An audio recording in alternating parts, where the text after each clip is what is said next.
suntik. Andre takut chipnya masuk. Dia kayak bayi takut disuntik. Okay. Selamat pagi saudara sekalian terkasih di dalam Tuhan Yesus. Selamat mengikuti kebaktian dengan Maranatha. Mari kita mulai kebaktian hari ini dengan meminta pertolongan dari Tuhan. Ya Tuhan Bapa kami dalam surga, terima kasih ya Tuhan atas kasih setia-Mu kepada kami. Terima kasih ya Tuhan atas penyertaan-Mu selama seminggu ini ya Tuhan. Terima kasih Engkau begitu baik dan setia kepada kami meskipun sering kali ya Tuhan kami jauh dari Engkau. Tapi Engkau tetap setia karena Engkau tidak bisa deny yourself ya Tuhan. Terima kasih pada saat ini kami boleh sama-sama berkumpul kembali ya Tuhan untuk berbakti kepada Engkau. Kami menyerahkan kebaktian ini ya Tuhan ke dalam tangan-Mu. Biar Engkau sendiri yang urati setiap acara kebaktian ini dari awal sama akhir. Mulai dari puji-pujian, firman Tuhan, dan yang sampai akhirnya ya Tuhan. Kami juga menyerahkan Pak Cornelius yang akan menyampaikan firman-Mu ya Tuhan. Biar Engkau sendiri ya Tuhan mengurapin hamba-Mu. Setiap firman yang keluar dari mulutnya ya Tuhan, hanya Roh Kudus yang bekerja dan menyampaikan kepada kami. Ya Tuhan, buka hati kami untuk menerima firman-Mu ya Tuhan. Buka hati kami ya Tuhan, bukan untuk sekedar menerima, tapi melakukannya ya Tuhan untuk di dalam kehidupan kami sehari-hari. Puji-pujian yang kami akan sampaikan ya Tuhan benar menjadi bau-bauan yang harum di hadapan Engkau ya Tuhan. Terima kasih, kami menyerahkan juga ya Tuhan saudara kami yang tidak dapat hadir pada hari ini. Mereka yang sakit, mereka yang berhalangi, Engkau tilik mereka satu persatu. Dan biarlah minggu depan mereka boleh bersama-sama berkumpul kembali untuk beribadah dengan kami. Juga saudara-saudara kami ya Tuhan yang mengalami persecution, tidak bisa berbakti ya Tuhan. Engkau bersama mereka karena gereja adalah gedung saja ya Tuhan. Tapi mereka boleh beribadah dimanapun mereka berada ya Tuhan. Khususnya saudara kami yang ada di Afghanistan ya Tuhan. Kau bimbing mereka. Mereka yang mengalami persecution dari Taliban ya Tuhan. Dia tidak dapat berbakti. Engkau sendiri ya Tuhan yang lindungi mereka. Dan Kau jaga mereka. Roh Kudus-Mu, Kau kirim malaikat untuk melindungi mereka. Terima kasih sekali lagi ya Tuhan, kami serahkan kebaktian ini dari awal sampai akhir. Di dalam nama pengasihan Tuhan Yesus, Juru Selamat dan Menebus kami yang hidup. Amin.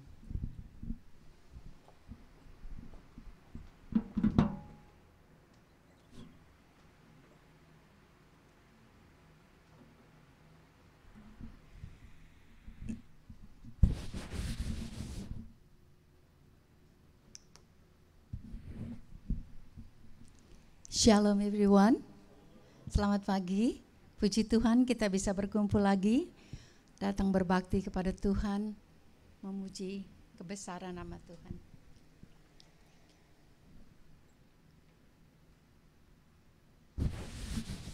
Kita akan memulai kebaktian dengan menyanyi kunyanyi haleluya. Mari saya undang saudara-saudara untuk bangkit berdiri, kita datang kepada Tuhan, menyembah Dia. Kita percaya Dia ada di sini, amin, amin.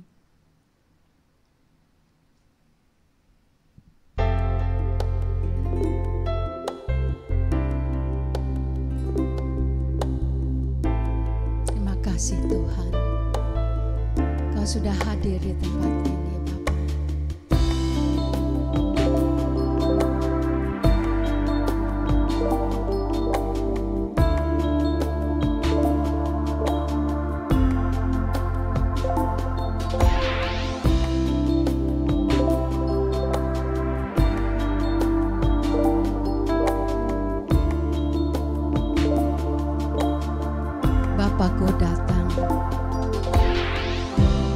Bapakku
Sungguh kau hebat, ajaib perkasa perbuatanmu di hidupku.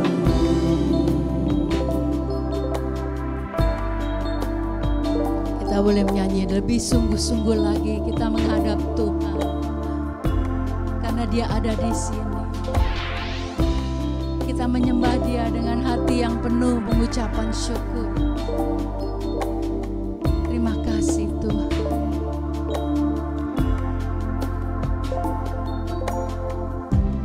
Bapakku datang menyembahmu di sini.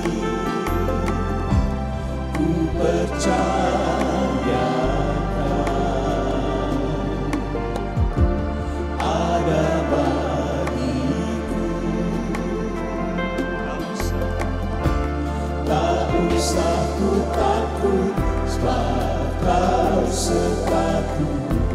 Tak usah ku bimbang, kau di dalamku. Tak usah ku cemas, kau penghiburku. Saat ku lemah, kau kuatku. Tak usah ku takut, sebab kau sertaku. Tak usah ku bimbang, kau di dalamku. Tak usah ku cemas, kau penghiburku. Saat ku lemah, kau kuatku.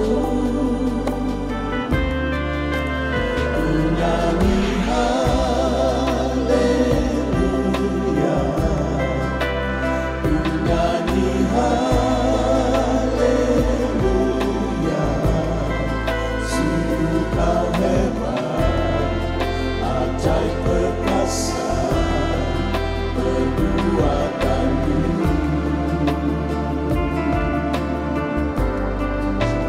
Ku nyanyi haleluya,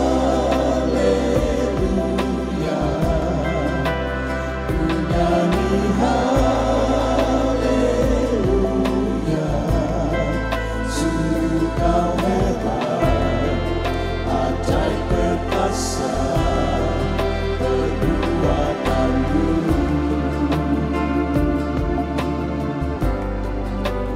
Ku nyanyi haleluya, ku nyanyi haleluya. Sungguh kau hebat, ajaib perkasa perbuatanmu.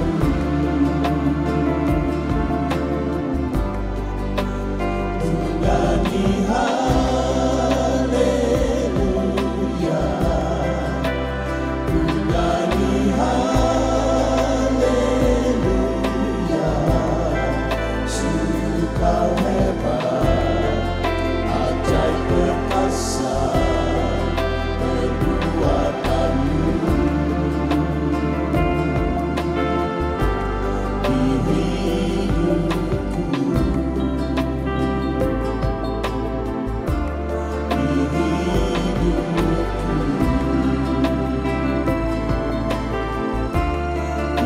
hidupku, di hidupku.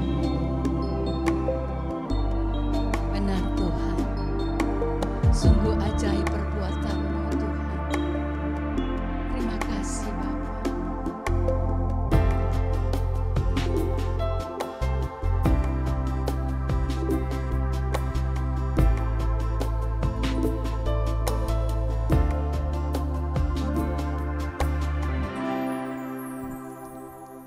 Puji Tuhan, kita datang ke rumah Tuhan dengan pujian dan penyembahan.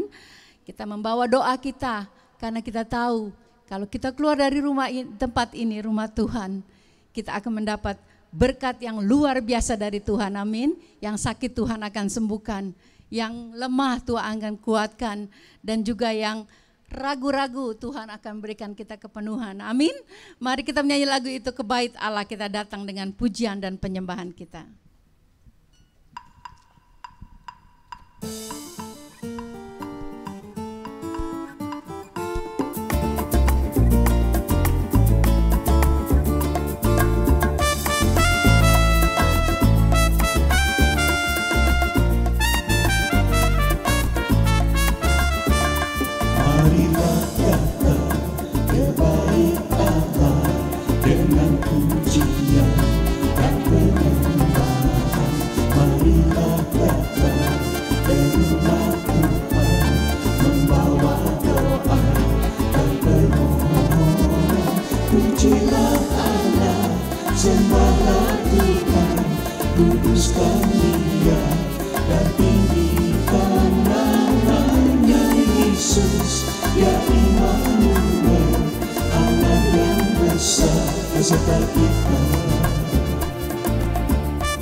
Silakan duduk.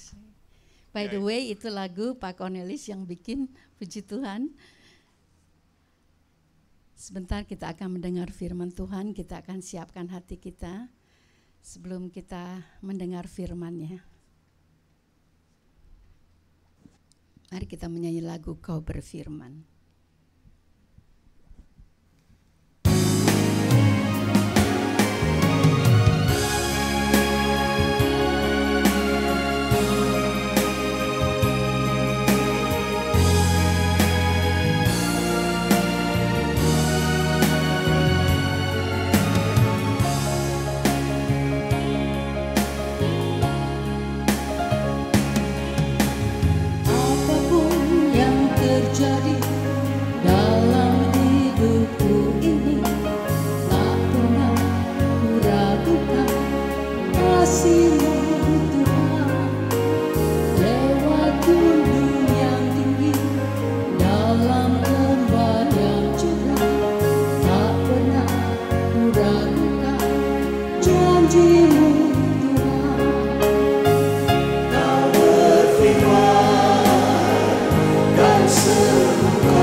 Yesus ku percaya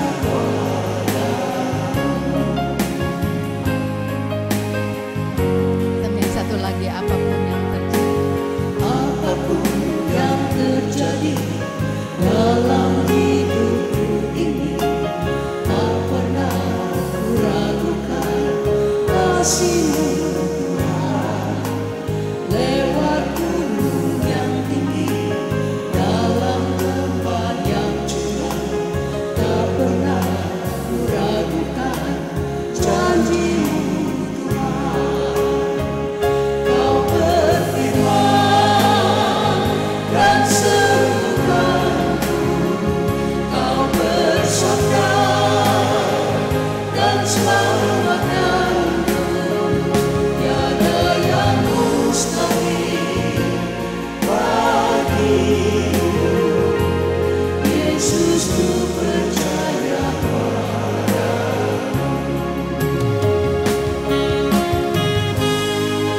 benar Tuhan, sungguh-sungguh Bapa, Kau berfirman, Kau sembuhkan kami Tuhan, dan karena sabda-Mu Kau menyelamatkan kami Bapa. Kau berfirman dan sembuhkanku, Kau bersabda dan selamatkanku. Tiada yang mustahil bagimu. Yesus ku percaya padamu. Kau berfirman dan sembuhkanku, Kau bersabda dan selamatkanku. Tiada yang mustahil bagimu. Yesus ku percaya padamu. Yesus ku percaya padamu. Yesus ku percaya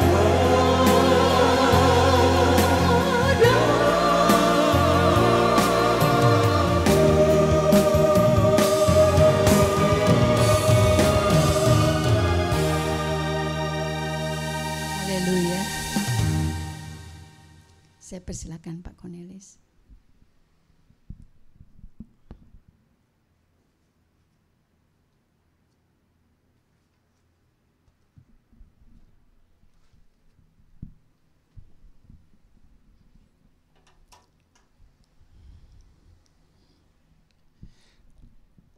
Terima kasih Ibu Lydia. Mari kita bertepuk tangan untuk Tuhan yang baik, dan lagu-lagu yang kita sampaikan pada hari ini, yaitu kita tidak usah khawatir, betul? Tidak usah cemas, tidak usah banyak pikiran jadi stres, tapi kita punya sukacita, kekuatan kita, sukacita di dalam Tuhan. Ada amin? Shalom Bapak Ibu, ni hao ma? Gak kedengeran, ni hao ma? Istri saya orang Tionghoa jadi ngerti sedikit aja. Wo ai ni. Pada tahun 1975, ayah saya menyuruh saya, disuruh bukan diminta. Ayah saya menyuruh bukan meminta untuk saya pergi ke Amerika. Disuruh. Pada saat itu saya tidak mau.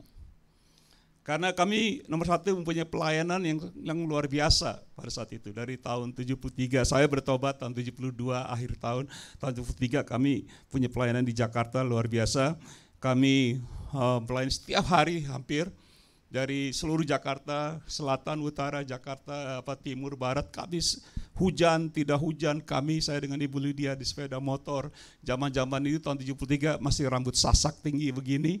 Naik motor kena hujan sampai di sana lepek gitu. Habis kami tidak sangat peduli dengan keadaan cuaca. Kami melayani terus di rumah kami, di rumah saya. setiap hari Sabtu itu kami ada sekitar 100-150 anak-anak muda. Pada saat itu saya umur 24, Ibu Lydia 21 tahun. Jadi dalam persekutuan yang kami layani dan pelayan penginjilan sampai ke Bogor, Madiun kami pergi. Tahun 73 sampai tahun 75, tiba-tiba tahun 75 ayah saya disuruh, kamu ke Amerika. Saya kata, kenapa? Kamu belajar bahasa Inggris, itu aja. Saya tidak ada uang, saya sudah bertobat dari nightclub, tidak ada sama sekali uang, kami cinta Tuhan, dan istri saya karena sering keluar pelayanan dari sekretaris PLN, karena dia juara Jakarta Badminton, dibeli oleh PLN, diangkat jadi sekretaris karena punya kuliah. Ya. Dan akhirnya karena sering keluar, dia dipecat.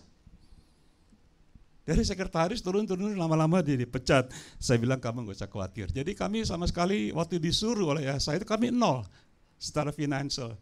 Tapi ternyata saya mengatakan dalam hati, ini ayah saya yang nyuruh, amin. Bukan orang lain. Kalau paman, kalau orang lain mungkin masih tahu saya gitu. Tapi ayah saya dekat dengan ayah saya. Saya dekat sekali, kami sering ngobrol. Jadi kami tahun 75 datang ke Amerika ini nol, kami tidak punya apa-apa. Tapi hanya disuruh oleh ayah saya hanya dengar itu saja. Amin, mari kita berdoa.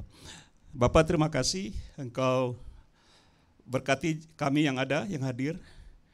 Berkati firman-Mu dan juga berkati hamba-Mu ini. Di dalam nama Tuhan Yesus Kristus, hamba berdoa. Semua katakan. Jadi judul, the title, seperti ayah saya menyuruh kita lihat judul, Kehendak Bapakku yang di sorga. My Father's Will. Father's in Heaven. Kita akan belajar hari ini suatu pelajaran yang mungkin sudah tahu tapi jarang dihotbahkan untuk jemaat.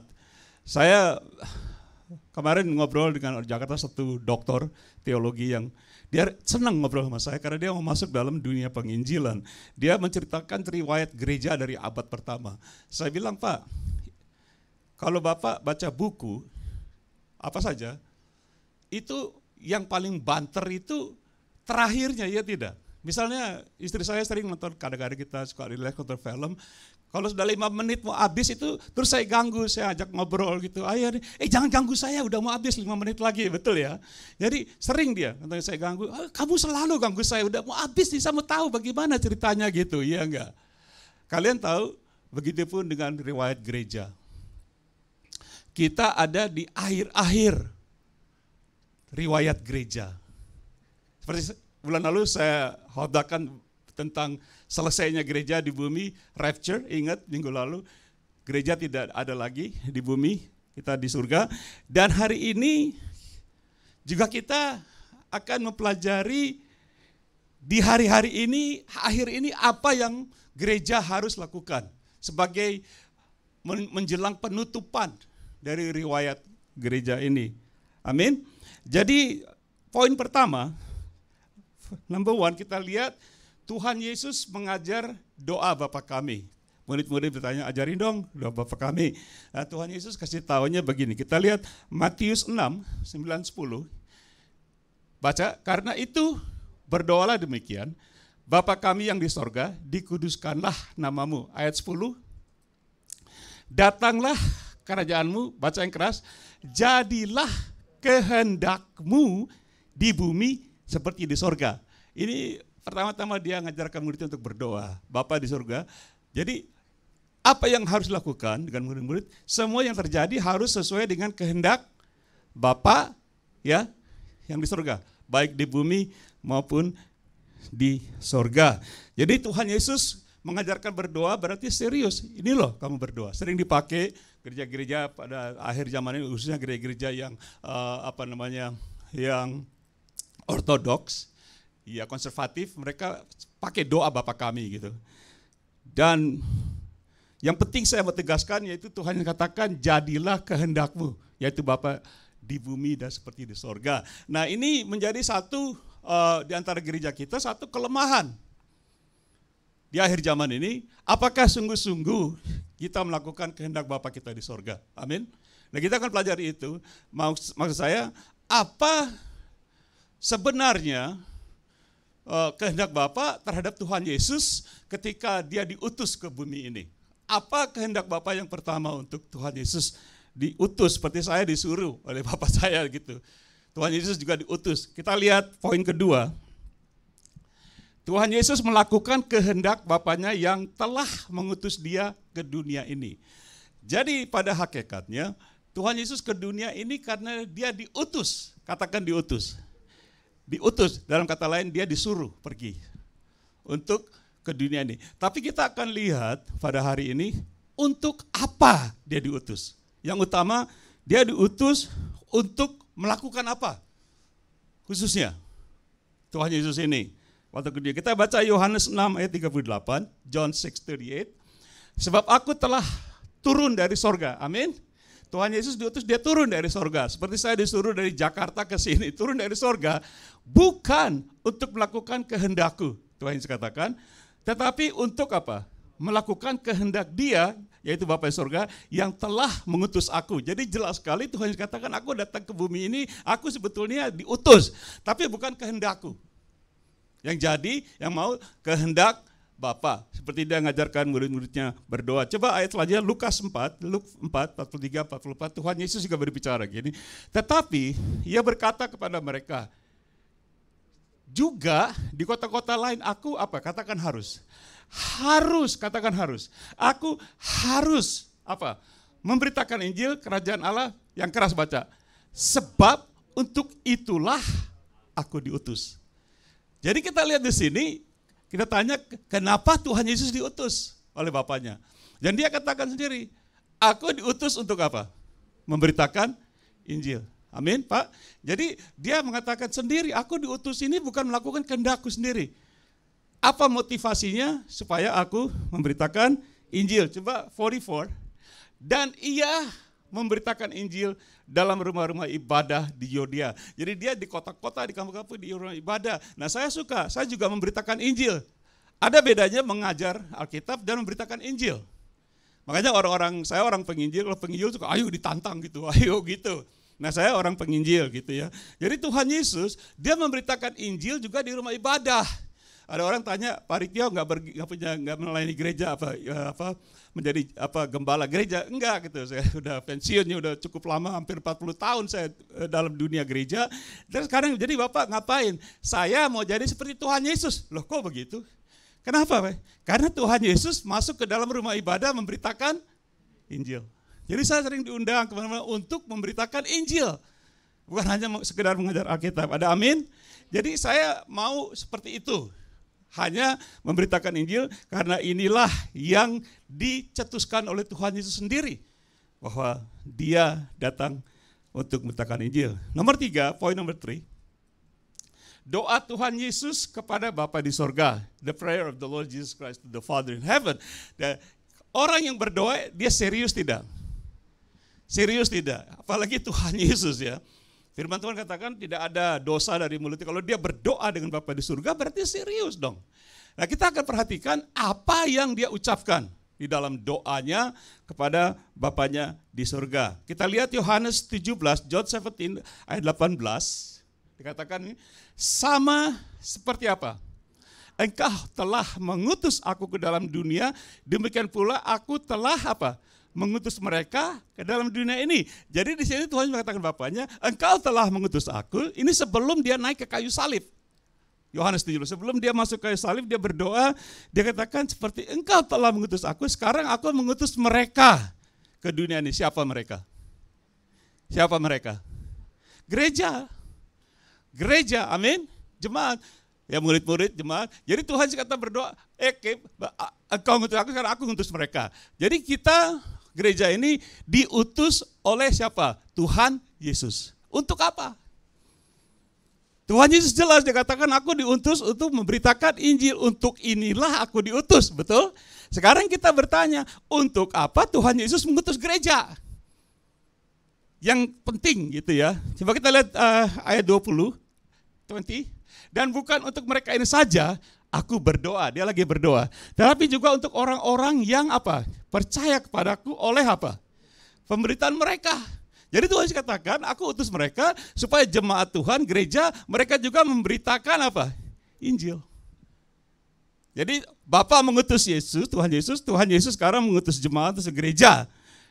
Jadi gereja diutus juga untuk melalui kesaksian gereja, banyak orang percaya kepada Bapa. Amin.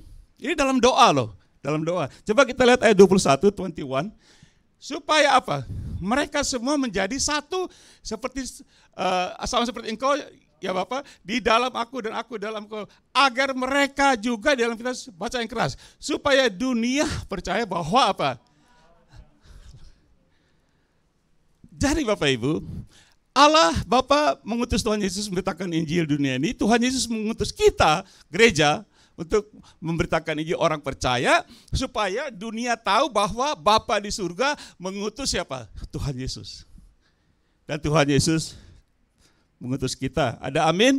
Nah sekarang jadi pertanyaan. Tuhan Yesus mengutus kita untuk apa di dunia ini? Amin? Betul tidak? Kan tadi dia bilang seperti Bapa mengutus aku, sekarang aku mengutus mereka, jemaat Tuhan. Kita bertanya untuk apa kita diutus? Betul? Coba kita lihat Markus 16 ayat 15. 1, 2, 3. Lalu ia berkata kepada mereka, ingat mereka? Siapa mereka? Kita jemaat. Pergilah ke seluruh dunia, apa? Beritakan Injil kepada segala makhluk. Nah, jadi Bapa mengutus Tuhan Yesus untuk apa? Memberitakan Injil. Nah, sekarang Tuhan Yesus mengutus mereka, gereja-gereja untuk apa? Memberitakan Injil. Jadi yang paling penting, tugas yang kita harus lakukan sebagai orang utusan, yaitu nomor 1 untuk apa? Memberitakan Injil. Amin. Jadi ini melakukan kehendak siapa? Bapa di surga. Ini yang Bapa mau. Ini yang Bapa di surga mau, supaya Tuhan Yesus memberitakan Injil, dan Tuhan yang katakan, ini loh aku diutus Bapa supaya kalian juga pergi. Untuk apa? Tekan Injil. Amin. Poin nomor 4, poin terakhir, saya nggak lama. Ya, poin nomor 4, coba kita baca. Mengapa Tuhan Yesus berkata, kamu sekalian pembuat kejahatan? Why did the Lord Jesus say, you who practice lawlessness, atau you are evil doer? Kenapa Tuhan Yesus mengatakan kamu yang berbuat kejahatan? Nah, kita akan perhatikan perkataan Tuhan Yesus tentang hamba-hamba Tuhan. Boleh saya katakan juga para penginjil, misioneri barangkali. Mereka melakukan satu hal yang tidak sesuai dengan kehendak Bapa di surga. Dan dipraktekkan oleh banyak hamba Tuhan di hari-hari terakhir ini, sehingga membuat Tuhan Yesus bukan hanya kecewa, jadi marah terhadap hamba-hamba Tuhan ini. Mana coba kita baca Matius 7, 21-23. Baca yang keras, 1, 2, 3. Bukan setiap orang yang berseru kepadaku, Tuhan, Tuhan akan masuk ke dalam kerajaan surga. Melainkan dia yang melakukan apa? Kehendak Bapakku yang di surga. Ini Tuhan Yesus yang ngomong. Tuhan Yesus. Dia katakan, tidak semua orang gereja-gereja kalau berdoa, Tuhan, Tuhan, Tuhan, semua gitu. Kalau berteriak untuk Tuhan, untuk apa? Untuk apa? Berkati aku, sembuhkan aku, usahaku, keluargaku sakit, betul tidak? Tuhan, Tuhan. Tapi kita bertanya, waktu kita berteriak Tuhan, Tuhan, Tuhan, kita berdoa, kita yang mintanya dari Tuhan itu untuk melakukan kehendak Tuhan Yesus atau tidak? Atau melakukan kehendak Bapa di surga? Ngerti? Tadi Tuhan katakan, tidak semua orang di akhir hari ini yang berseru Tuhan, Tuhan akan masuk kemana?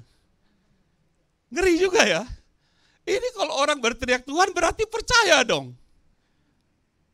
Percaya adanya Tuhan, ya tidak? Tapi kok Tuhan bilang, kamu kalau nggak lakukan kehendak Bapakku, kamu nggak masuk. Bingung kan? Coba kita lihat ayat 22-nya. Kenapa Tuhan Yesus kata? Dia katakan pada hari terakhir, kapan terakhir? Sekarang ini, makanya saya katakan ini lembaran terakhir dari kita. Cerita riwayat gereja. Dikatakan pada hari terakhir banyak orang Jawa ya. Banyak berapa orang Jawa punya? Tidak dikatakan jumlah. Bisa triliun, 1000. Banyak orang akan berseru kepadaku. Tuhan, Tuhan, baca yang keras.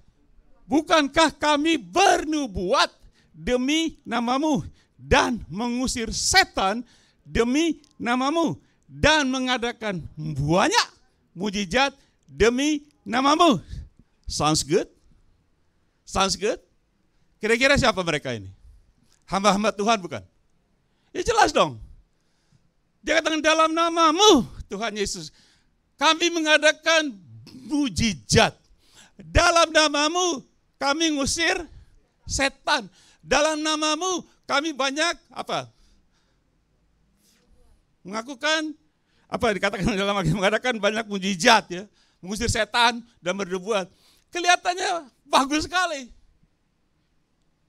Tapi ada satu masalah dari pernyataan mereka ini. Ada satu masalah. Kalian nangkep masalahnya apa? Yang membuat Tuhan Yesus tidak senang dengan mereka. Serius, kita lihat aja ayat berikutnya. Coba Steve, ayat 23 nanti we go back to 22. Tuhan Yesus bilang apa setelah mereka berteriak? Pada waktu itu aku akan berterus terang kepada mereka dan berkata baca yang keras. Aku tidak pernah mengenal kamu, katakan, enyahlah daripada aku, kamu sekalian pembuat apa? Kejahatan. Nah saudara bayangkan, ini hamba-hamba Tuhan dalam nama Tuhan berteriak, Tuhan, Tuhan, kami ini bernubuat demi namamu, kami usir apa? Setan demi namamu, kami banyak mengadakan mujizat demi namamu Tuhan Yesus. Tiba-tiba Tuhan Yesus bilang orang-orang ini pembuat apa? Aneh tidak? Aneh tidak kok? Aneh tidak tante? Kita lagi melayani Tuhan, Tuhan Yesus tiba-tiba Tuhan Yesus, aku gak kenal kamu. Bukan dia tidak kenal mereka, kamu bukan tim kita, kamu lain gitu. Nah apa, di sini kita pelajari, yang membuat sehingga Tuhan Yesus mengatakan, kamu bukan tim kita, kamu sedang berbuat kejahatan. Dan Tuhan Yesus katakan, enyah, kamu minggir. Kamu minggir, kamu mendingan minggir, enyah daripadaku. Sadis tidak Tuhan Yesus?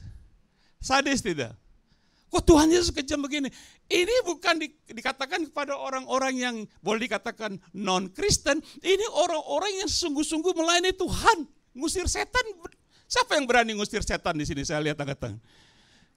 Siapa yang berani ngusir setan? Ya aku sering ngusir setan. Aku gak takut sama setan. Serius, kuntilanak aku lawan. Siapa yang berani ngusir setan? Siapa yang pernah bernubuat di sini? Siapa yang pernah mengadakan mujizat? Di sini jemaah saya nanya terus. Nah, mereka lakukan ini. Tapi kok salah? Saya kasih tahu kelemahannya. Coba go back to verse 22. Mereka berkata, Tuhan, Tuhan, bukankah kami bernubuat demi namamu dan mengusir setan demi namamu dan mengadakan banyak mujizat demi namamu. Apa yang hilang dari ayat 22? Apa kata-kata yang hilang?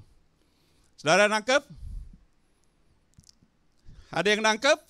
Apa yang tidak ada di ayat 22? Kami bernubuat, kami ngusir setan, kami mengadakan mujizat, tapi apa yang mereka tidak sebutkan? Siapa yang tahu? Mereka tidak kehendak Bapa apa? Tadi kan kita baca Markus 16 ayat 15. Pergilah seluruh dunia beritakan Injil kepada segala. Saya ngomong sama Bapak ini kemarin di Jakarta, saya bilang, Pak, kita diperintahkan Tuhan bukan untuk mengusir setan. Tapi banyak hamba-hamba Tuhan tugasnya, kita pelayanan mengusir setan. Enggak diperintahin. Pak, kita mujizat, selalu mujizat, kesembuhan, mujizat. Diperintahin enggak? Enggak. Mengadakan segala macam hal-hal yang aneh-aneh. Zaman-zaman sekarang saya pernah khotbahkan yang difabrikasi yang tidak ada jadikan ada, disuruh tidak. Kesalahan orang-orang ini, mereka melakukan sesuatu yang tidak diperintahkan. yang tidak diutus seperti Tuhan katakan, Bapa, Engkau telah mengutus aku mengutus mereka supaya melalui mereka pemberitaan mereka orang pun diselamatkan. Amin. Mereka tidak lakukan. Saya sering belakangan ini berbicara dengan hamba-hamba Tuhan. Ini kesalahan total dari gereja-gereja untuk menutup lembaran gereja, riwayat gereja. Amin. Zaman sekarang Tuhan katakan di akhir zaman ini, kalau gereja tidak memberitakan Injil kepada keluarga dan sebagainya, kita gagal. Tuhan Yesus kan bilang, tidak semua orang yang memanggil apa? Tuhan, Tuhan akan apa? Masuk. Tuhan Yesus serius nggak kok? Serius nggak? Tuhan Yesus ngomong nggak pernah gombal. Tuhan Yesus goyonan. Ora. Apa yang dikatakan dia benar katakan. Tidak semua orang. Nah, kelihatannya para hamba Tuhan ini, mereka melakukan sesuatu yang di Indonesia khususnya, wah gempar. Mereka terkenal, besar-besar. Saya dengar di sosial media mereka video, saya bilang astagfirullah. Orang-orang ini membawa jemaat Tuhan masuk neraka. Serius. Penyesatan. Orang lebih percaya kepada hamba Tuhan mengusir setan. Orang lebih percaya kepada hamba Tuhan yang mengadakan mujizat, kesembuhan. Orang lebih percaya kepada Tuhan, orang-orang yang bernubuat dan sebagainya. Tetapi orang tidak percaya kepada Injil Kristus. Apa Injil Kristus? Good news, keselamatan. Makanya Tuhan Yesus bilang, kalau kamu tidak beritakan Injil, orang tidak diselamatkan. Orang disembuhkan dari setan dan segala macam percaya belum tentu masuk surga. Siapa yang nangkep? Angkat tangan kok. Tepuk tangan dong buat Tuhan Yesus. Bapa di surga dan Tuhan Yesus bukan mengutus mereka untuk bernubuat. Bukan mengutus mereka untuk mengusir setan. Mengadakan segala macam mujizat. Tetapi seperti Tuhan Yesus, sementara dia berkhotbah tentang Injil di rumah ibadah Israel, sinagog, ada orang bisu tuli, pernah dengar? Gagu, ada orang nenek-nenek bongkok, pernah dengar ceritanya? Disembuhkan tidak? Disembuhkan tidak? Jadi sementara Tuhan Yesus memberitakan Injil, perintahnya, sementara begitu melakukan penginjilan, Markus katakan inilah tanda-tandanya. Bagi orang yang percaya, pernah baca, mereka minum racun gak mati, pernah dengar?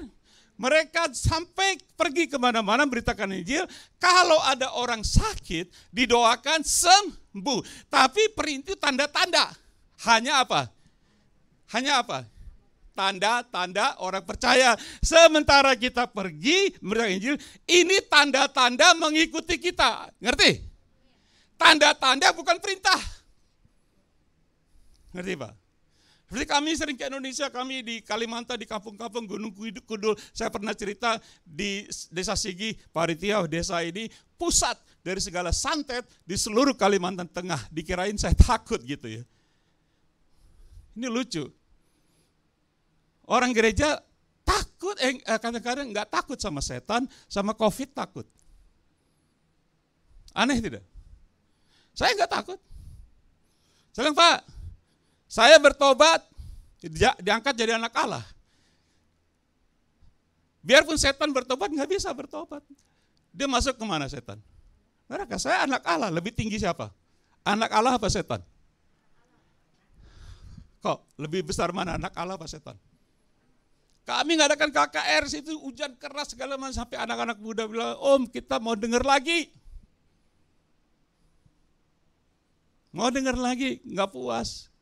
Sampai duduk kita di belakang ambil makan, waduh Om kita jarang dengar yang begini-begini, cuma ngomongin Tuhan Yesus doang. Ada amin? Ada amin? Saudaraku, saya akan tutup dengan contoh ayat ini. Yohanes 6 ayat 40. Baca yang keras semuanya. 1, 2, 3. Sebab inilah apa? Kehendak Bapakku, yaitu apa? Supaya setiap orang yang melihat anak, yaitu siapa? Tuhan Yesus, dan yang apa? percaya kepadanya apa? Beroleh hidup yang kekal dan apa? Supaya aku rapture. Ingat aku khotbah lalu. Jelas? Jelas? Tuhan Yesus mengutus gerejanya supaya memberitakan tentang siapa? Tuhan Yesus. Bukan memberitakan tentang setan. Mujizat dan sebagainya. Beritakan tentang Tuhan Yesus supaya orang percaya kepada dia dan biar sampai bongkok kaki kita nyembuhin orang. Kalau dia tidak pernah diberitakan Injil, dia tidak akan selamat. Amin. Menurut Alkitab. Jadi yang nomor 1, jemaat tugasnya apa? Memberitakan Injil. Sambil kita pergi, tanda-tanda apa yang mengikuti? Kesembuhan, mujizat, bahkan doakan orang sakit. Coba kalian baca Markus 16 ayat 15 sampai 18. Jadi aplikasinya apa Bapak Ibu? Saya sudah selesai. Aplikasinya gimana? Saya mau tanya dengan jemaat kita di Maranatha ini. Amin? Boleh nggak saya nanya? Jemaat kita di Maranatha ini. Boleh tidak? Boleh tidak saya nanya? Boleh dong. Apakah Anda sedang melakukan kehendak Bapa di sorga? Apakah gereja Maranatha, kita semua ini sedang melakukan kehendak siapa? Bapa di sorga. Apa kehendaknya? Apa kehendak Bapa? Saya tanya, jangan sampai Tuhan bilang, aku tidak kenal kalian Maranatha. Sakit tidak? Sakit hati tidak? Sakit hati tidak? Walaupun kita beribadah, kalau kita panggil Tuhan, sampai habis tenggorokan leher. Sekali lagi saya tanya, apakah gereja kita ini Maranatha sedang ya, presence ya, bukan lalu, sedang melakukan kehendak Bapa kita di surga dan juga kehendak perintah siapa? Tuhan. Namanya saja perintah agung. Perintah agung bukan ngusir setan, bukan. Bapak Ibu di rumah sekali orang-orang boleh nanggap itu. Perintah agung bukan ngusir setan. Perintah agung bukan nyembuhin orang. Perintah agung bukan melakukan mujizat. Itu bukan perintah agung. Itu cuma apa? Tanda orang percaya yang memberitakan Injil, mengikuti mereka. Amin, ngerti? Menurut siapa? Alkitab. Saya tidak suka berkhotbah itu mengatakan, oh menurut perkiraan saya, perasaan saya paling gak suka. Karena kalau saya ngomong menurut perasaan saya, dengan hikmat saya, hikmat manusia, hikmat dunia adalah kebodohan bagi Tuhan. Dan bisa didebat. Amin. Kan keras saya ngomong dengan para hamba Tuhan yang dengar ini ya. Saya kasih tahu para hamba-hamba Tuhan. Walaupun kalian usir setan, kalian mengadakan mujizat, kalian bernubuat, saya salut. Tapi itu bukan perintah Tuhan. Tuhan mau semua orang percaya kepada Tuhan Yesus, bukan mujizat Anda. Bukan kesembuhan, bukan. Tuhan mau supaya orang percaya kepada Tuhan Yesus dan diselamatkan dan satu kelak akan dibangkitkan. Itu perintah Tuhan. Silakan menanggapin. Amin. Tepuk tangan dong buat Tuhan Yesus, dia serius. Nah saya tanya, saya suka nanya. Kita belajar. Kita lihat tadi orang-orang ini yang ngusir setan, mengadakan mujizat dan sebagainya. Apa risiko mereka? Tuhan Yesus apa? Senang sama mereka? Senang? Tidak kan? Tuhan Yesus bilang apa? Kamu yang berbuat kejahatan. Saya mau tanya Bapak Ibu, adakah risikonya bagi kita Maranatha kalau kita tidak memberitakan Injil? Ada nggak risikonya? Ada nggak kok risikonya? Seperti orang-orang penginjil ini, misioneri mungkin. Ada tidak risikonya kalau kita tidak memberitakan Injil? Ada nggak risikonya? Menurut Tuhan Yesus, kita dipanggil penjahat. Kita dikatakan enyah daripadaku. Tuhan bilang, aku nggak kenal kamu. Bukan aku yang ngomong.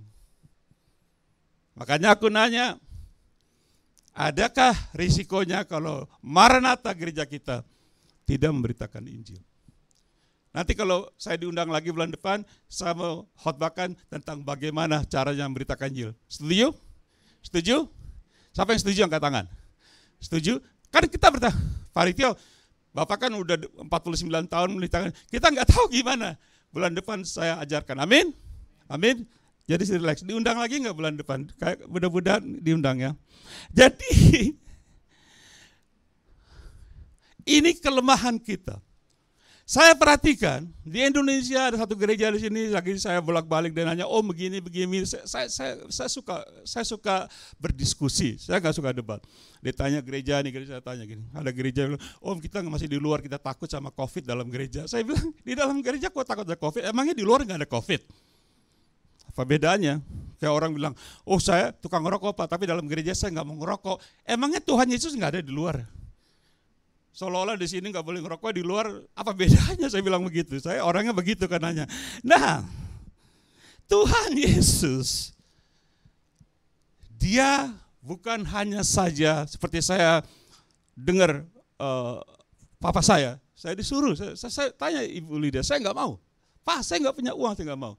Tapi akhirnya saya dengar papa saya, akibatnya bagus tidak? Akibatnya bagus tidak kok? Saya dari sini berdiri, anak-anak kita mulai keliling dunia, karena apa? Karena kami dengan anak-anak keliling dunia karena apa? Pada satu saat apa? Saya dengar papa saya. Coba saya nggak mau dengar papa saya, ada nggak saya di sini hari ini? Ada nggak kok? Nggak ada. Ada nggak saya bawa anak-anak keliling? Nggak ada, karena saya dengar perintah papa saya, diperintahin saya, Ibu Lydia tahu. Nah begitu pun kita dengan Tuhan Yesus. Saya masih di sekolah Alkitab di sini, ujian terakhir papa saya meninggal, umur 68. Saya bulan depan 73 umur saya. Saya 68, papa saya 68. Saya bulan depan 73. Jadi Bapak Ibu, yang penting sementara kita memberitakan Injil, jangan separuh-separuh. Jangan rasa, aku lagi mau aku lagi enggak. Seperti kita zaman sekarang, saya tidak nuduh orang. Kita zaman sekarang orang gereja, lagi pengen ke gereja. Nanti sekarang, lagi malas ke gereja. Benar? Kalau ada angin enak ke gereja, kalau enggak. Tapi firman Tuhan bilang, beritakan firman baik atau tidak baik cuacanya. Dan setia. Tuhan Yesus setia enggak? Diutus sama Bapaknya setia. Coba kita baca ayatnya, ayat terakhir kita berdoa. Filipi 2 ayat 8. 1, 2, 3 ya keras. Dan dalam keadaan sebagai manusia, Tuhan Yesus telah merendahkan dirinya dan apa? Taat sampai kapan? Saya mati, bahkan sampai Tuhan Yesus, perhatiin omongan saya ya, mati taat kayu salib karena diutus untuk apa?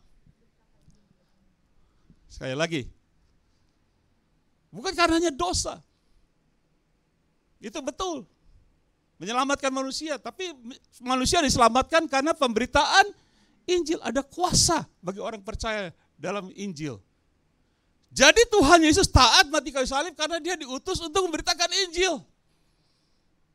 Supaya dengan Injil itu orang diselamatkan dan masuk ke surga. Tadi kan kita baca ayatnya ini tidak? So mereka percaya kepada aku, mereka diselamatkan dan hari akhir aku bangkitkan. Jadi Tuhan Yesus untuk berita Injil dan orang diselamatkan dan masuk surga. Kalau gereja gagal melakukan hal ini, Tuhan Yesus akan bilang, saya gak kenal kalian. Bukan aku yang ngomong. Di hari-hari akhir ini, aku gak kenal orang baru. Sopo kalian? Tuhan Yesus bisa bilang gitu. Amin. Aku tanya Bapak Ibu. Setelah mendengar firman ini, siapa yang mengerti? Saya lihat tangan saya suka nanya. Siapa yang ngerti? Siapa yang enggak ngerti? Siapa yang bengong? Kaget ya dengar firman. Tapi benar ini. Nah bagi orang yang mengerti, yang angkat tangan, saya tanya. Mau tidak sekarang setelah mendengar firman ini, Anda merasa terbeban untuk memberitakan Injil? Saya lihat tangannya. Ya. Kalau nggak rasa terbeban, Bapak Ibu, satu saat di hari terakhir itu Tuhan katakan, aduh, Aku udah kirim panitia, udah dikasih tahu masih nggak mempan gitu ya. Kayaknya begitu ya. Minggu depan, minggu depan aku khotbah lagi, tapi bulan depan ya. Satu kali nanti panitia khotbah tiap minggu sini, beres, aku bilang beres. Jadi Bapak Ibu, saya akan berdoa dengan kalian. Tidak usah takut. Saya tidak usah takut.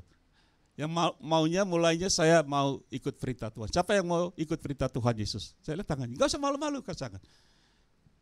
Bukan saya loh. Saya juga diperintahin. Kalau jemaat Maranatha gagal mengikut perintah Tuhan, semuanya buka masker sekarang. Buka.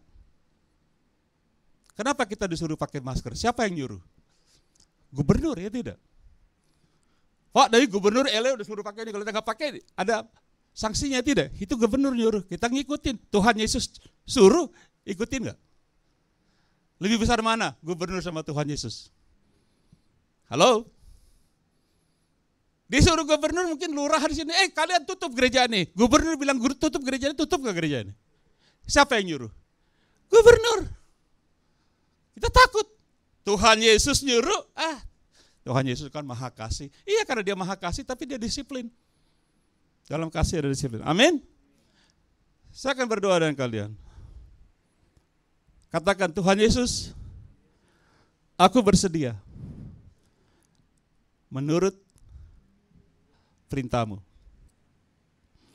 Aku siap Tuhan. Katakan, aku siap Tuhan. Diutus oleh Tuhan untuk memberitakan Injil.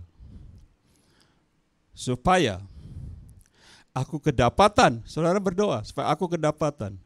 Saat ini juga aku sedang melakukan kehendak Bapa di surga. Dan Tuhan Yesus, di dalam namanya aku berdoa. Semua katakan, God bless you. Xie. Kamsia.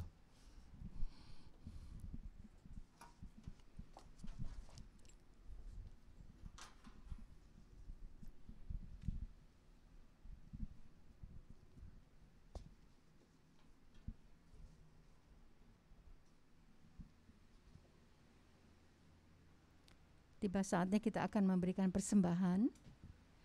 Saya minta yang bertugas boleh maju ke depan untuk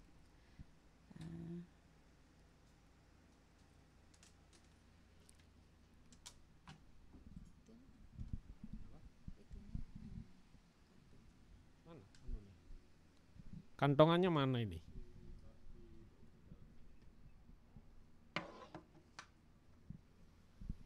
Sebelum kita mempersembahkan, saya akan berbicara sedikit mengenai persembahan.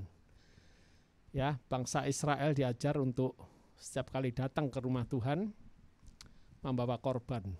Banyak macam korban. Zaman Perjanjian Lama, korban syukur, korban ucapan penebus dosa, korban-korban macam. Nah, saat ini kita sebagai bangsa Israel rohani juga diajar demikian. Tapi kadang-kadang banyak orang Kristen tidak ngerti arti kurban. Ya. Kurban itu sesuatu yang kita persembahkan. Tapi bukan sekedar mempersembahkan sesuatu. Yang disebut kurban itu kalau kita sakit. Kalau saya mempersembahkan persembahan dan saya merasa sakit, itu baru namanya kurban. Kalau saudara mempersembahkan kepada Tuhan tanpa merasakan apa-apa, saya khawatir korbanmu tidak berkenan di hadapan Tuhan. Bukan soal banyak atau sedikit. Ada orang punya keuntungan 1 miliar, dia memberikan 100 juta, itu kecil, nggak kerasa apa-apa. Tapi ada orang yang punya penghasilan mungkin 1 jam cuma $10. Tapi dia berkorban $1 itu rasa sakit. Tapi dengan kerelaan hati, Tuhan berkenan. Kita belajar untuk berkorban dengan sungguh-sungguh, dengan cinta akan Tuhan. Support dengan uangmu untuk penginjilan dan misionaris-misionaris. Itu yang saya selalu tekankan kepada anak-anak saya. Bukan, kita tidak perlu mensupport gereja yang untuk memperbesar kerajaan sendiri. Tapi kita lihat gereja yang misionaris, yang mengajar, berkorban untuk mensupport misionaris-misionaris. Ini yang berkenan di hadapan Tuhan. Seperti firman Tuhan mengatakan, Tuhan mengutus kita semua untuk menginjil. Salah satunya dengan cara apa? Kita mensupport misionaris-misionaris. Dan korban yang kita serahkan itu harus menyentuh hati kita dulu. Baru itu akan menyentuh hati Tuhan. Kita akan berdoa. Tuhan, kami bersyukur sungguh Engkau mengasihi kami. Engkau sudah menyelamatkan kami. Dan Engkau rindu Tuhan untuk kami menjadi anak-Mu yang taat, memenuhi segala perintah-Mu dengan segala kerelaan dan sukacita. Saat ini adalah kesempatan yang indah di mana Engkau mengajar kami untuk belajar berkorban. Dan korban ini biarlah terutama menyadarkan diri kami bahwa ini bukan karena kebaikan kami, tapi karena kami mengasihi Engkau dan mengasihi jiwa-jiwa. Dan biarlah ini menyentuh hati kami, yang terutama untuk kami menyadari korban memang sakit Tuhan, menyakitkan, tetapi aku rela, seperti Engkau rela mati untuk menebus dosa kami semua dan menyelamatkan kami. Dan kami bersyukur untuk segala hal yang sudah Engkau lakukan dalam hidup ini, dan saat ini adalah saat yang indah di mana kami bisa Kau beri kesempatan untuk membalas cinta kasih-Mu. Kami akan berkorban dengan sukacita untuk pekerjaan-Mu. Di dalam nama Tuhan Yesus Kristus kami berdoa. Amin.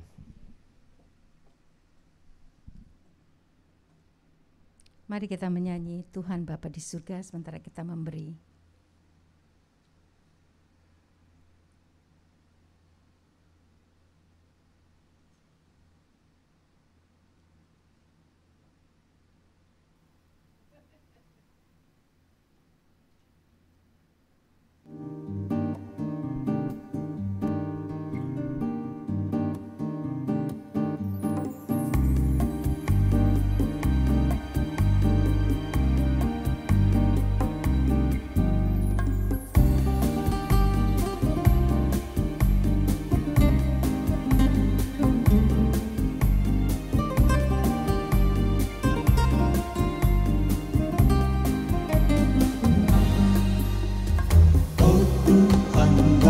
Surga yang penuh kemuliaan, singgasana-Mu menjulang tinggi, letak kerajaan-Mu.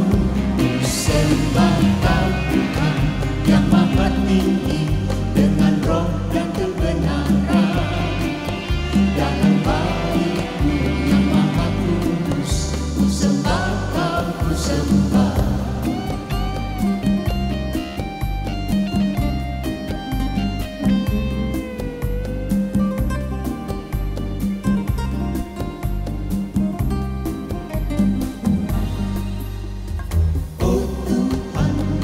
Surga yang penuh kemuliaan, singgasana-Mu menjulang tinggi, letak kerajaan-Mu. Ku sembah Kau Tuhan yang maha tinggi, dengan roh dan kebenaran. Dalam baik-Mu yang maha kudus, ku sembah Kau, ku sembah. Puji syukur bagimu, sebab besar kasih-Mu. Kau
Singgasanamu menjulang tinggi, kekal kerajaanmu. Ku sembah Kau Tuhan yang maha tinggi, dengan roh dan kebenaran. Dalam baik-Mu yang maha kudus, ku sembah Kau, ku sembah. Puji syukur bagi-Mu, sebab besarlah kasih-Mu. Kau berikan anugerah-Mu kepadaku, keselamatan hidup kekal di dalam Tuhan Yesus. Kuasa darah-Nya tebuskan dosaku. Puji syukur bagi-Mu, sebab besarlah kasih-Mu. Kau berikan anugerah-Mu kepadaku, keselamatan hidup kekal di dalam Tuhan Yesus. Kuasa darah-Nya tebuskan dosaku. Kuasa darah-Nya tebuskan dosaku. Kuasa darah-Nya tebuskan dosaku.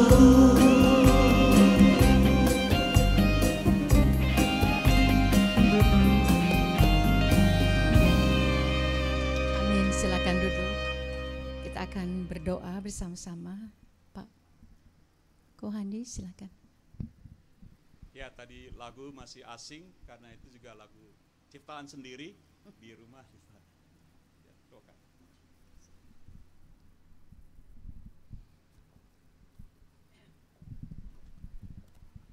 Sebelum saya berdoa, ini saya mau sedikit kesaksian. Ini sungguh aneh hari ini. Tadi malam jam 9 sebelum saya dialisis PD tiap hari di rumah, Foni teks saya, Kondi besok tolong berdoa ya, dia kasih note siapa-siapa. Saya kaget karena saya lagi mikir, ini sebelum saya berdoa saya mau bacain firman apa ya, biasa gitu. Nah, tiba-tiba saya berpikir untuk satu doa Bapa Kami, dan saya ingat waktu saya belum ke Amerika, anak istri saya sudah di sini, itu kalau anak-anak sakit tuh istri saya telepon, saya berdoa di Jakarta gitu, besoknya dia sembuh gitu. Saya pikir, wah Tuhan, ini satu mujizat ya. Dan bukan sekali dua kali, berkali-kali sampai sekarang gitu. Nah, lalu saya mikir, saya sendiri sakit, saya berdoa kok nggak sembuh-sembuh, saya gitu kan. Nah,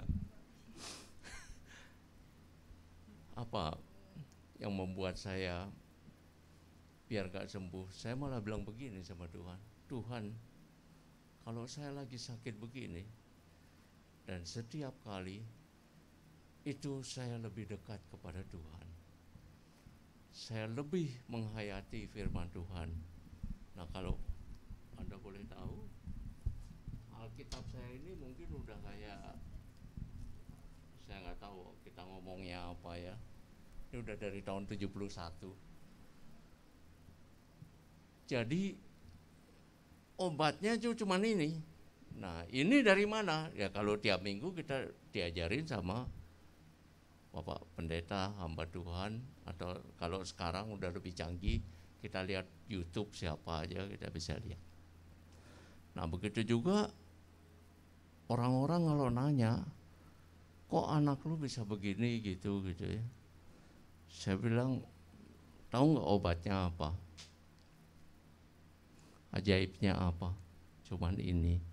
Saya kalau ditanya, saya nggak pernah kasih anak apa-apa, saya karena nggak pernah kasih uang untuk itu. Mereka itu dari SMP SMA udah bisa kerja sendiri. Ini hanya firman Tuhan. Saya kasih makan dia cuman Alkitab, gitu. Nah, aneh kalau hari ini Pak Ritio khotbah, saya pikir kok bisa jurusannya sama ya. Tuhan mau kita cuman memberitakan Injil, walaupun cuman 1-2 ayat yang kita tahu. Ini obatnya sebetulnya orang sakit. Kalau kita tahu ini, kita sakit, kita bisa tahu. Kita udah ke dokter ya, kita harus sabar. Kalau kita sakit ini ya kita tahu kita kurang ajar makan apa. Ya kita jangan makan itu aja. Ini obatnya, hanya Alkitab. Terima kasih Pak Ritio. Nah, nanti setelah saya berdoa, kita akhiri dengan doa Bapa kami yang bersama. Mari kita berdoa. Tuhan Allah Bapa kami, terima kasih Tuhan, hari ini kami boleh mendengarkan firman-Mu Tuhan. Dan Tuhan, saat ini kami juga spesial akan mendoakan rekan-rekan kami Tuhan, untuk Tante Trace yang bahunya retak, untuk Ibu Emin yang pita suara dan pendengarannya terganggu, Cilusi agar matanya bisa kembali normal, dan saya sendiri Tuhan dan Mike yang bermasalah dengan ginjal, tim suaminya Irene agar Tuhan disempurnakan kesembuhannya. Dan Tuhan, kami juga khusus mendoakan hari ini untuk Marta Tuhan, Engkau boleh pulihkan Tuhan. Kami yakin dan percaya satu persatu Tuhan mau jamah Tuhan. Tuhan, kami ingin mendoakan juga gereja di tempat ini, selain untuk lebih bersemangat, untuk mentaati firman-Mu, dan terlebih untuk bisa satu persatu memberitakan Injil-Mu Tuhan. Tuhan, kami berdoa saat ini khusus untuk di tempat ini Tuhan, orang yang jemaat di tempat ini dan yang mengikuti online Tuhan. Tuhan, satu persatu cukupkan segala kebutuhannya, kuatkan imannya. Kami percaya Tuhan, Tuhan tidak pernah meninggalkan kami walaupun apapun yang kami perbuat. Tuhan, terima kasih untuk kasih setia Tuhan pada kami semua. Dan terima kasih Tuhan, kami boleh Engkau ajarkan Tuhan doa Bapa kami. Bapa kami yang di surga, dikuduskanlah nama-Mu, datanglah kerajaan-Mu, jadilah kehendak-Mu di bumi seperti di surga. Berikanlah kami pada hari ini makanan kami yang secukupnya, dan ampunilah kami akan segala kesalahan kami, seperti kami juga mengampuni kesalahan orang lain pada kami. Janganlah membawa kami ke dalam pencobaan, tapi lepaskanlah kami daripada yang jahat, karena Engkau yang punya kerajaan dan kuasa dan kemuliaan sampai selama-lamanya.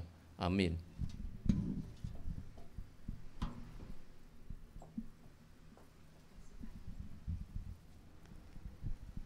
Selasa kita selesai, kita akan menerima doa berkat. Sudah itu kita akan menyanyi lagu terakhir, Maranatha.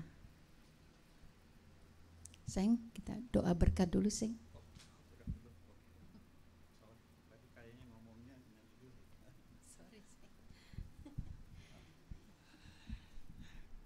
Biasanya gereja itu kalau dengar, wah doa berkat, aku mau pulang diberkati, pasti materi, pikiran gitu ya, pasti wah finansial dan sebagainya, kesembuhan. Tapi sebenarnya di surga nggak ada BCA. Ada nggak Bank Amerika di surga? Di surga tidak ada pabrik mobil. Betul? Di surga tidak ada dukun, apalagi.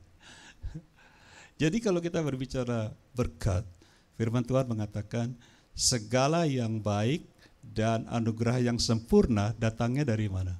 Atas, dari Bapa terang. Jadi kalau kita berbicara akhir ibadah, menerima berkat, itu berkat rohani. Amin. Dan saya selalu percaya, kalau orang-orang yang sembuh rohaninya, semacam Pak Andi bilang tadi, imannya, rohaninya, tubuhnya sembuh. Saya nggak pernah sakit. Padahal saya sakit mau mati tahun 72. Papa saya bilang kamu mati, makanya saya pernah bertobat sampai sekarang. Kami keliling dunia dengan keluarga. Jadi kalau kita terima berkat hari ini, itu semua berkat rohani. Terima. Yang kedua, tadi Yongki bersaksi, Pak Andi, saya juga boleh dikit ya. Ini kelemahan kita gereja. Tadi Pak Andi singgung, kita melakukan firman.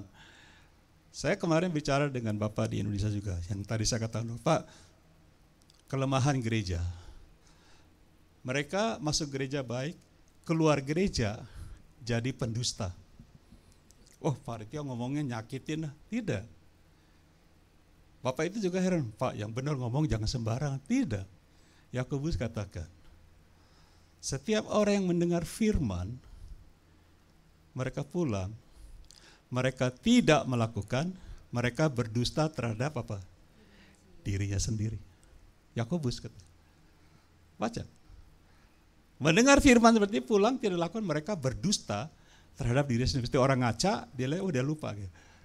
Bayangkan saudaraku, berdusta dengan orang lain sudah tidak baik, apalagi berdusta dengan dirinya sendiri. Amin.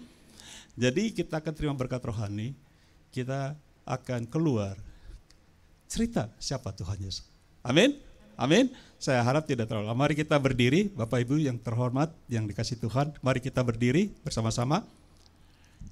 Kita tadahkan tangan kita ke surga, karena ini berkat dari surga. Amin.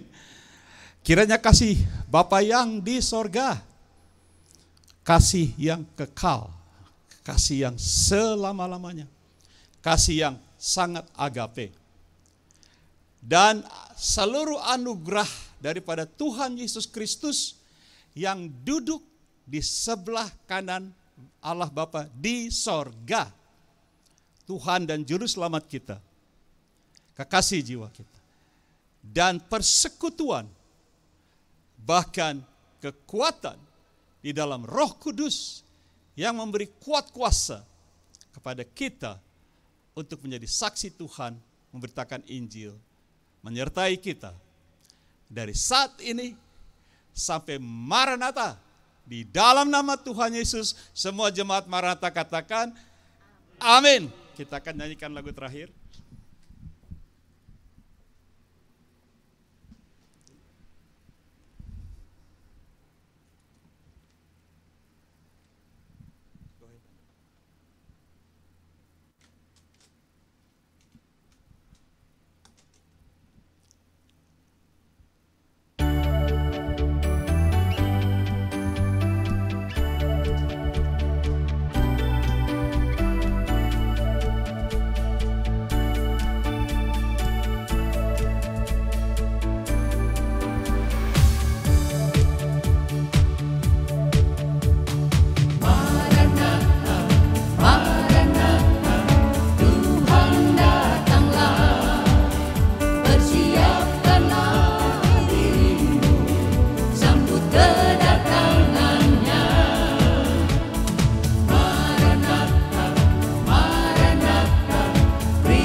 Sembah Sang Raja, ya Yesus, Maranatha datanglah.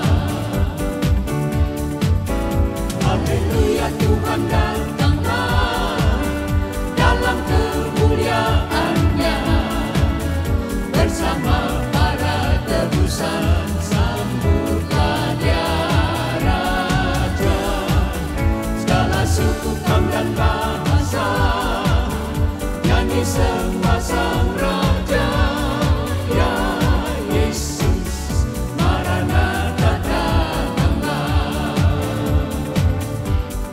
Ya Yesus, Maranatha datanglah. Ya Yesus, Maranatha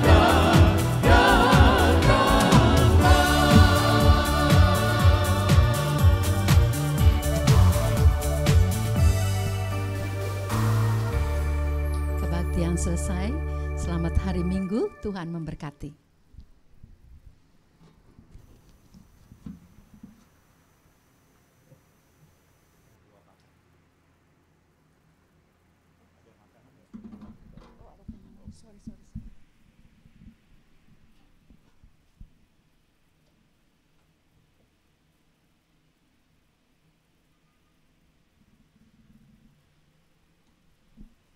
Ini hari ini ada yang belum pernah lama nggak ketemu. Boleh perkenalkan? Istrinya Ayu kan? Ya. Ya, nice to meet you. Selamat datang. Mau berdoa makan? Ya. Doa? Nggak ada lagi. Oh iya ya. Dibawa pulang. Makanannya ada kotaknya dibawa pulang ya, betul ya? Ya. Tuhan memberkati. Sampai bertemu minggu depan.